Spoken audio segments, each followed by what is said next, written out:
आदाब नाज़रीन, खबरनामे में आपका इस्तकबाल है। मैं हूं साइमा खान। सबसे पहले नजर हेडलाइंस पर।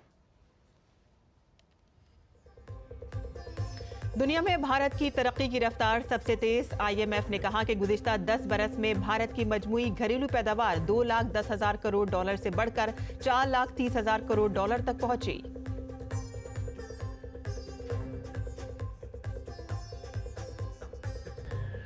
दिल्ली हाई कोर्ट ने जस्टिस यशवंत वर्मा ने अपने घर से नकदी की बरामदगी पर दी वजाहत। सुप्रीम कोर्ट के हुक्म पर घर के अंदर की वीडियो मंजर-ए-आम पर आई। तहकीकात के लिए 3 जजों पर मुश्तमिल कमेटी दी गई तश्कील।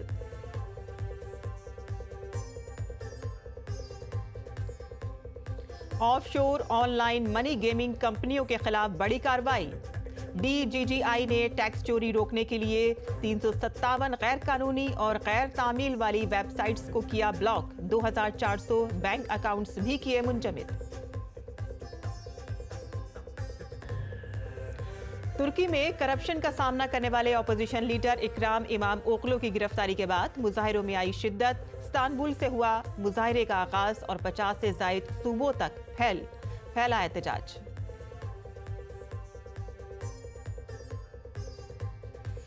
और प्रसार भारती दूरदर्शन ने वॉकाथन का किया एहतमाम। दूरदर्शन के सैकड़ों अफसरान और मुलाजमीन ने की शिरकत। डायरेक्टर जनरल प्रिया कुमार ने वॉकाथन को दिखाई हरी झंडी।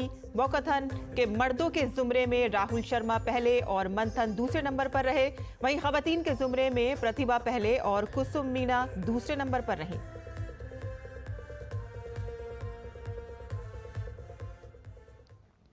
और अब खबरें तफसील से। भारत ने गुज़िश्ता दहाई में अपनी मईशत को दोगुना करके दुनिया को हैरान कर दिया है। मुल्क की मजबूत इक़्तिसादी पॉलिसियों और साख्त पर मबनी इस्लाहात की वजह से DGP में ज़बरदस्त इजाफा हुआ है। भारत अब अमेरिका, चीन, जर्मनी और जापान के बाद दुनिया का 5वां बड़ा मुल्क बन गया है। ये 105% की शरह नमू की नुमाइंदगी करता है, जो कि अमेरिका जैसे 66% और चीन की 76% से ज्यादा तेज है। भारत की GDP 2015 में 2.1 ट्रिलियन डॉलर थी, जो 2025 तक बढ़कर 4.3 ट्रिलियन डॉलर हो जाएगी। ये भी कहा गया है कि ये रफ्तार भारत को इस साल जापान और 2027 तक जर्मनी से आगे ले जाएगी। माहिरीन के मुताबिक इस शानदार तरक्की के लिए make in India, digital India और पैदावार से मुताल्लिक तरकीबी PLI स्कीमों ने सरमायाकारों के एतमाद में इजाफा किया है। मजीद 12 मजबूत स्टार्टअप इकोसिस्टम और IT सेक्टर की मुसलसल तरक्की ने माशी नमू में हवा दी है। भारत की तेजी से बढ़ती हुई मईशत आलमी सतह पर अपनी पोजीशन मजबूत कर रही है, जबकि अमेरिका की GDP 30.3 ट्रिलियन डॉलर तक पहुंच रही है और चीन की 19.5 ट्रिलियन डॉलर तक पहुंच रही है। भारत की शरह नमू दीगर ममालिक के मुकाबले मजबूत नजर आती है।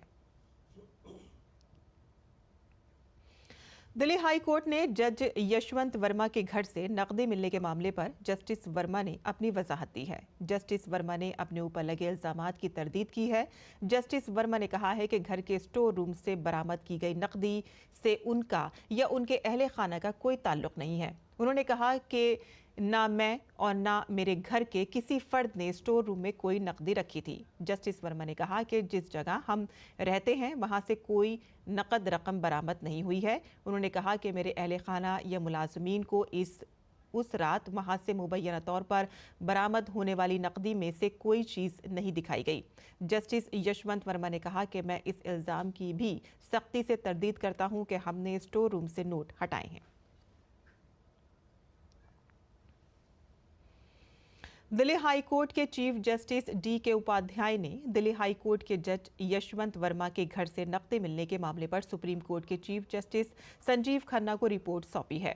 DK उपाध्याय ने अपनी रिपोर्ट में कहा कि जस्टिस यशवंत वर्मा ने 17 मार्च को राब्ता किया गया था, जिसमें उन्होंने कहा था कि जिस कमरे में आग लगी थी वहां सिर्फ कुछ घरेलू सामान जैसे कि फर्नीचर और गद्दे रखे हुए थे। उन्होंने ये भी कहा कि उस कमरे में नौकर, माली और बाज़ औकात CPWD के मुलाजिमीन भी जा सकते हैं। दिल्ली हाई कोर्ट के चीफ जस्टिस DK उपाध्याय ने कहा कि जस्टिस वर्मा ने यह भी बताया कि वाक़े के वक्त वो भोपाल में थे और जिसमें उसने अपने खिलाफ किसी साजिश का खदशा जाहिर किया है। DK उपाध्याय ने अपनी रिपोर्ट में कहा है कि जस्टिस यशवंत वर्मा की रिहाइशगाह पर तैनात गार्ड के मुताबिक जिस कमरे में आग लगी थी वहां से मलबा और दीगर जुज़वी तौर पर जली हुई अशिया को हटा दिया गया था। वहां की गई तहकीकात में पहली नज़र में बंगले में रहने वाले लोग, नौकरों, मालियों और CPW के एहलकारों के अलावा किसी और शख्स के कमरे में दाखिल होने का कोई इम्कान जाहिर नहीं होता है और इसीलिए इस पूरे मामले की मुकम्मल तहकीकात की ज़रूरत है। और इसके साथ ही जस्टिस वर्मा के गुज़िश्ता 6 माह के कॉल रिकॉर्ड्स का डेटा भी चीफ जस्टिस संजीव खन्ना को भेजा गया है। जस्टिस वर्मा से दरख्वास्त की गई है कि वो अपने मोबाइल फ़ोन से कॉल की तफसीलात, पैगामात या कोई डेटा डिलीट ना करें। और इसके अलावा चीफ जस्टिस संजीव खन्ना ने जस्टिस वर्मा के खिलाफ इल्ज़ामात की तहकीकात के लिए 3 रुकनी कमेटी भी तश्कील दी है। जस्टिस यशवंत वर्मा के घर से मिलने वाली नकदी का वीडियो भी सामने आ गया है। वीडियो में नोटों की जल्दी हुई गड्डी नजर आ रही है और कई नोट जलकर राख हो गए हैं। मौके पर मौजूद फाइटर सफाई करते हुए नजर आ रहे हैं। ये वीडियो दिल्ली पुलिस ने शूट किया था।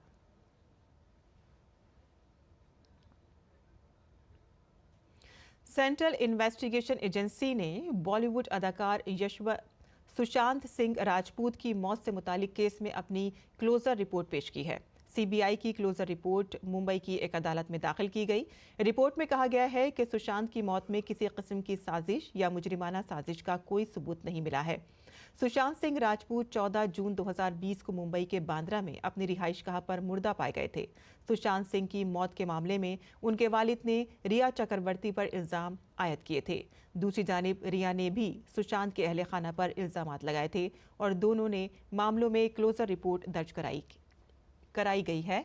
सुशांत सिंह राजपूत की मौत का मामला 2020 में खबरों में आया था और ये भी कहा गया था कि इस केस में कई हाई प्रोफाइल लोगों के नाम सामने आए हैं। बाद में खानदान के लोगों के मुतालबे पर CBI ने अगस्त 2020 में सुशांत सिंह राजपूत के मामले की तहकीकात शुरू की थी। मारूफ अदीब विनोद कुमार शुक्ला को साल 2024 के लिए 59वें ज्ञानपीठ अवार्ड से नवाजा जाएगा। विनोद कुमार शुक्ला को हिंदी अदब में उनकी मुनफरिद शिराकत, तहकीकी सलाहियतों और मखसूस तहरीरी अंदाज के लिए इस एजाज़ के लिए मुंतखब किया गया है। वो हिंदी के 12वें अदीब हैं जिन्हें यह अवार्ड दिया गया है। विनोद कुमार शुक्ला छत्तीसगढ़ के पहले मुसन्निफ हैं जिन्हें इस एजाज़ से नवाजा गया है। ये फैसला मशहूर कहानीकार और ज्ञानपीठ अवार्ड याफ्ता प्रतिभा राय की ज़ेर सदारत सेलेक्ट काउंसिल की मीटिंग में किया गया। मुसन्निफ, शायर और नावल निगार विनोद कुमार शुक्ला की पहली नज़्म 1971 में तकरीबन जय हिंद के उन्वान से शाया हुई। विनोद कुमार शुक्ला की नावल निगारी अपनी सादा ज़बान, गहरी हसासियत और मुनफरिद उसलूब के लिए मशहूर है। वो बुनियादी तौर पर हिंदी अदब में अपने तजर्बाती तहरीरों के लिए मशहूर हैं। विनोद कुमार शुक्ला को साहित्य अकादमी अवार्ड और दीगर बावकार एजाज़ से भी नवाजा गया है।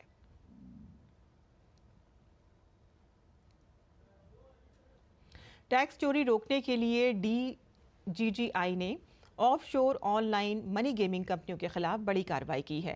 DGGI ने गैर कानूनी और गैर तामील शुदा ऑफशोर ऑनलाइन मनी गेमिंग इदारों की 357 वेबसाइट को ब्लॉक कर दिया है। 2 दीगर मामलात में DGGI ने इज्तिमाई तौर पर तकरीबन 2400 बैंक खातों को मुंजमद कर दिया और तकरीबन 126 करोड़ रुपए जब्त कर लिए हैं। DGGI ने आवाम को मशवरा दिया है कि वो मोहतात रहें और गैर मुल्की ऑनलाइन मनी गेमिंग प्लेटफॉर्म्स में शामिल होने से गुरेज करें। ऑनलाइन मनी गेमिंग, सट्टेबाजी और जुए की फरहमी में मुलविस तकरीबन 700 ऑफशोर इदारे DGGI ने ज़ेरे निगरानी है, जिसमें ये देखा गया है कि ये इदारे रजिस्टर ना करके काबिल टैक्स अदायगियों को छुपाकर और टैक्स की जिम्मेदारियों से बचकर GST से बच रहे हैं।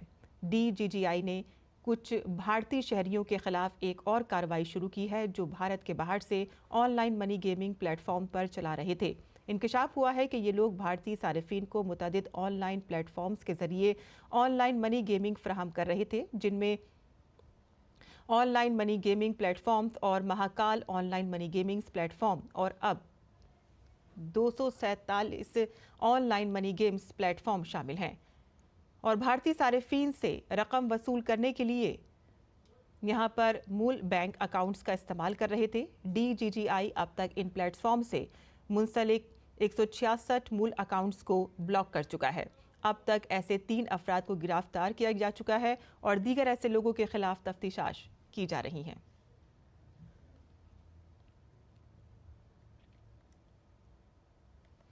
वजीर खजाना निर्मला सीतारमन ने कहा कि मालियाती कमीशन ने आइंदा 25 बरस में विकसित भारत के हदफ को हासिल करने के लिए मंसूबे तैयार किए हैं। सीतारमन ने कहा कि मसनूई जहानत और इख्तरा को भी अहमियत दी गई है। चेन्नई में चेन्नई सिटीजन फोरम से खिताब करते हुए उन्होंने कहा कि कुदरती आफात के पहलुओं को भी देखा जा रहा है और इसके अलावा अमेरिका की टैरिफ पॉलिसी जैसे बैरूनी चैलेंजेस का भी जिक्र किया। उन्होंने यूक्रेन जंग, चीन, तिजारत और बैनुल-अक़वामी उतार चढ़ाव समेत कई मसाइल का जिक्र किया। वज़ीर ख़जाना ने कहा कि 112 ख्वाहिशमंद अजला को तरक्की देने को तरजीह दी जा रही है। उन्होंने कहा कि वज़ीर आज़म नरेंद्र मोदी की ख्वाहिश है कि 109 पसमानदा अजला में ज़राई पैदावार में इजाफा होना चाहिए। बीजेपी अक़लियती मोर्चा ने सौगाते मोदी मुहिम शुरू की है ताकि रमज़ान के मुक़द्दस महीने और आइंदा ईद की तक़रीबात के दौरान 32 लाख गरीब अफराद की मदद की जा सके। इस मुहिम का मकसद वज़ीर आज़म नरेंद्र मोदी की क़यादत में सबका साथ, सबका विकास, सबका विश्वास के उसूलों को अमली जामा पहनाना है। बीजेपी अक़लियती मोर्चे के कौमी सदर जमाल सिद्दीकी ने ऐलान किया है कि पार्टी के 32,000 उहदेदार मकामी मसाजिद के कमेटियों के साथ मिलकर हर मस्जिद में 100 ज़रूरतमंद अफराद की शिनाख्त करेंगे। इन अफराद को सौगात मोदी का एक किट फराहम किया जाएगा जिसमें ईद की तक़रीबात और रोज़मर्रा की ज़िंदगी के लिए ज़रूरी अशिया शामिल होंगी। ईद के अलावा ये सहूलत दीगर अहम मौक़ों जैसे कि गुड फ्राइडे, ईस्टर, नवरोज़ और भारत की संवत्सर नए साल पर भी मदद फराहम की जाएगी, जिससे फ़िरक़ा वाराना हम आहंगी और इत्तेहाद को फ़रोग़ मिलेगा। भारतीय जनता पार्टी और सक्रिय मोर्चा की तरफ से हमने माननीय प्रधानमंत्री श्री नरेंद्र मोदी जी ने जो सबका साथ का नारा दिया है उसको नीचे तक पहुंचाने के लिए हर मौके पर हम लोग जनता के बीच में, अपने लोगों के बीच में, माइनॉरिटीज़ के बीच में जाते हैं और उनको साथ जोड़ने का प्रयास करते हैं। जैसा हम सभी जानते हैं कि प्रधानमंत्री जी कहते हैं कि 140 करोड़ जो हमारे भारतीय हैं वो हमारे भाई बहन हैं और हमने ये भी देखा है कि हर तीज त्यौहार में, चाहे वो क्रिसमस हो, चाहे वो बैसाखी हो, चाहे वो ईद का मौका हो, चाहे वो ख्वाजा गरीब नवाज रहमतुल्लाह अलैह के जो उर्स का मौका, वहाँ चादर भेजने का मौका हो, हर मौके पर वो सभी के बीच में खुद जाकर रहते हैं और सभी को एक प्यार भरा संदेश देकर वो हमारे परिवार के मुखिया हैं ये एहसास भी कराते हैं। हमने ये तय किया है कि अल्पसंख्यक मोर्चा की तरफ से हम लोगों के बीच में जाएंगे और उनके बीच में हम उनके खुशियों के त्यौहार में शामिल होंगे और उनको हम माननीय प्रधानमंत्री श्री नरेंद्र मोदी जी की तरफ से एक तोहफ़ा भी देंगे जिसको हमने सौगाते मोदी नाम दिया है। उसमें हमने रमज़ान के महीने में जैसा जो हमारे रोज़ेदार भाई हैं उनके ज़रूरत की चीज़ें रहेंगी, जो ईद होने वाला है उस ईद के मौके पर जो सेवइयाँ बनती हैं, जो खुशियाँ बँटती हैं उसकी भी तैयारी होगी और हम सब लोग मिलकर ईद भी मनाएंगे, हम सब लोग मिलकर नौरोज़ भी मनाएंगे, हम सब लोग मिलकर ईस्टर भी मनाएंगे, हम सब लोग मिलकर भारत के इस त्यौहार को एंजॉय करेंगे और भारत में एक खुशियों का माहौल हो, भारत में आपसी भाईचारा हो, भारत में सबका विकास हो। मरकजी हुकूमत ने इस साल यकम अप्रैल से प्याज पर 20% एक्सपोर्ट ड्यूटी खत्म करने का फैसला किया है। सेंट्रल बोर्ड ऑफ बिल वास्ता टैक्स और कस्टमर्स ने कहा कि उसने प्याज पर नाफिज 20% एक्सपोर्ट ड्यूटी को सिफर करने का फैसला किया है। ये नोटिफिकेशन यकम अप्रैल 2025 से नाफिजुल अमल होगा। हुकूमत ने दिसंबर 2023 में मुल्क में इसकी बरामदात पर पाबंदी लगा दी थी। इस पाबंदी के बावजूद प्याज की कुल बरामदात माली साल 2023-24 के दौरान 17.17 लाख टन और माली साल 2024-25 में 18 मार्च तक 11.65 लाख टन रही। हुकूमत के मुताबिक माहाना प्याज की बरामदात की मिकदार सितंबर 2024 में 72,000 टन से बढ़कर जनवरी 2025 में 1.85 लाख टन हो गई है। सार्फिन के उमूर की वजारत ने कहा कि यह फैसला किसानों को मुनाफा बख्श कीमतों को यकीनी बनाने और प्याज की कीमतों को सार्फिन के लिए कंट्रोल में रखने के हुकूमत के अज़्म का एक और सबूत है।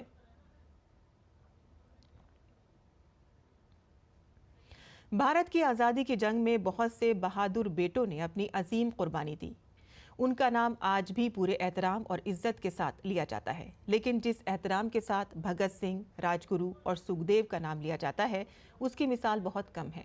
ये आज़ादी के दीवाने अपनी आखिरी सांस तक अंग्रेज़ों के खिलाफ बहादुरी से लड़ते रहे और दिल में आज़ादी का ख्वाब लेकर मुस्कुराते हुए फांसी पर चढ़ गए।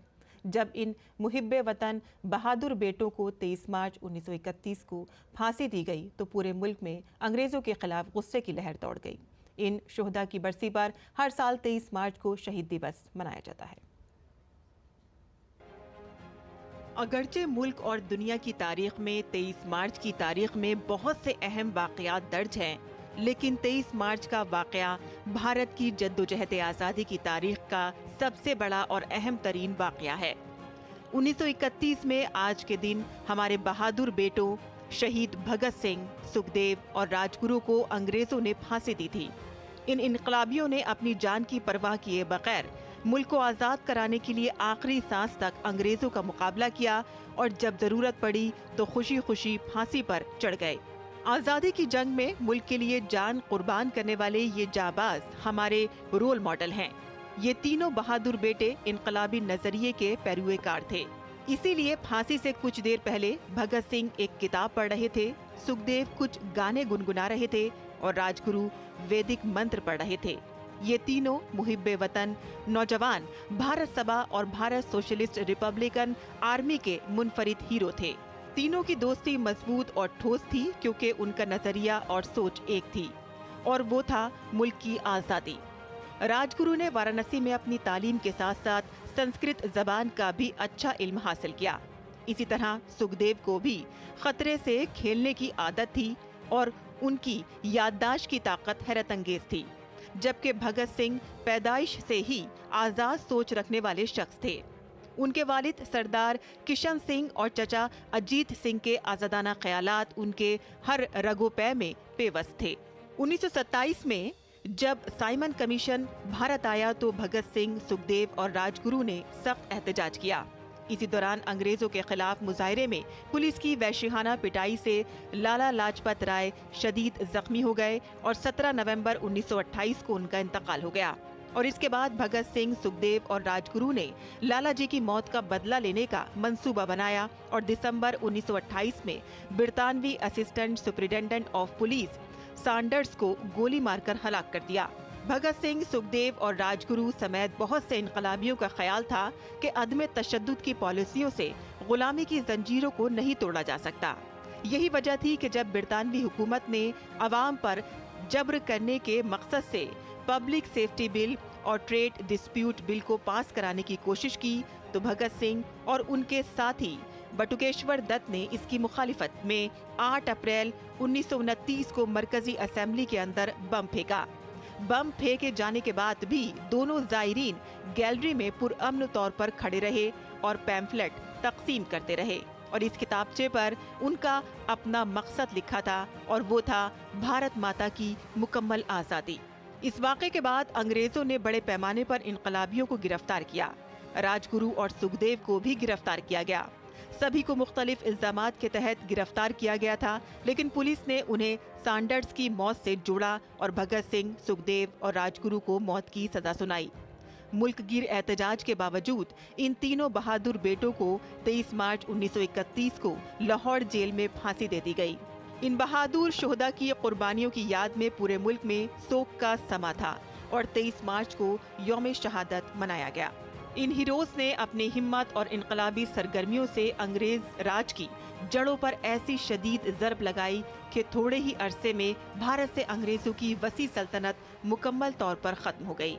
Bureau report, DD news Urdu खबरें। नाज़रीन, अब पेश है दिल्ली से शाया होने वाले उर्दू अखबारात का मुख्तसर जायजा।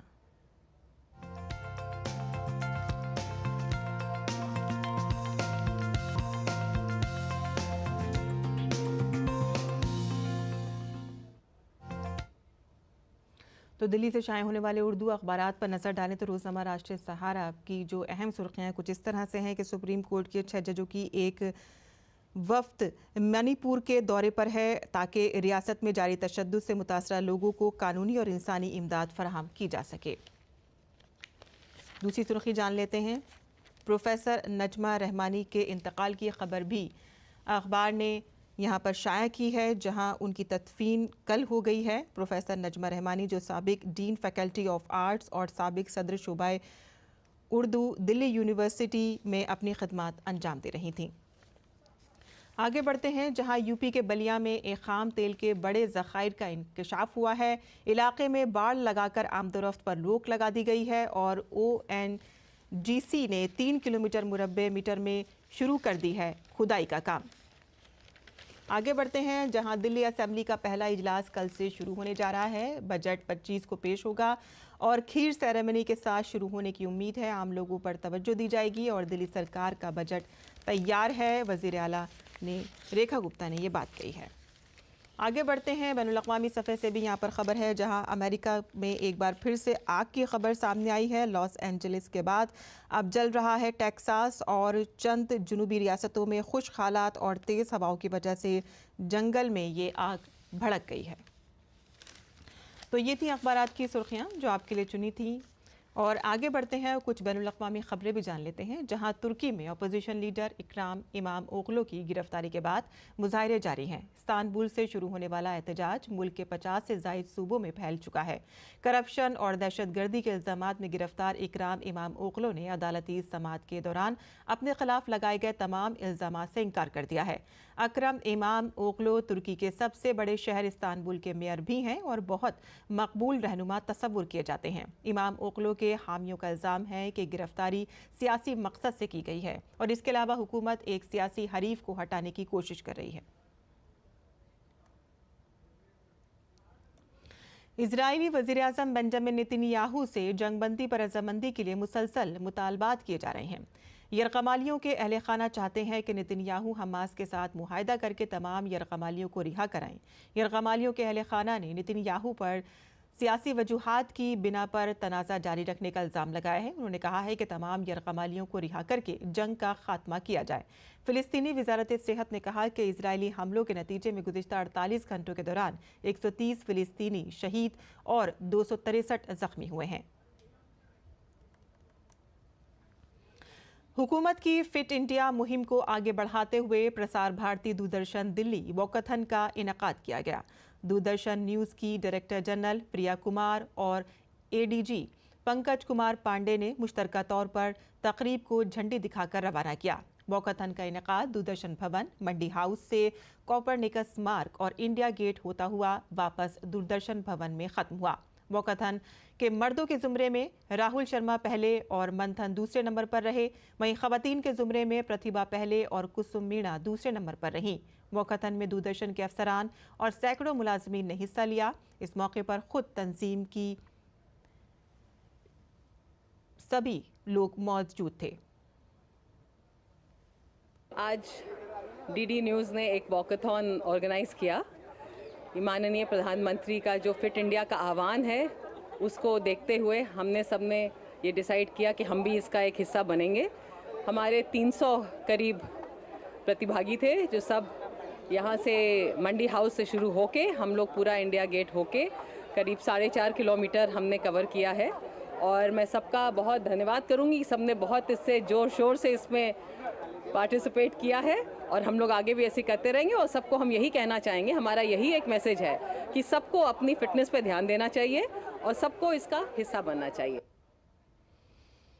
और अब पेश है मुल्क भर के मौसम का हाल।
और इसी के साथ ही हमारा खबरनामा यहीं ख़त्म होता है। हमारी पूरी टीम को इजाज़त दें। आदाब।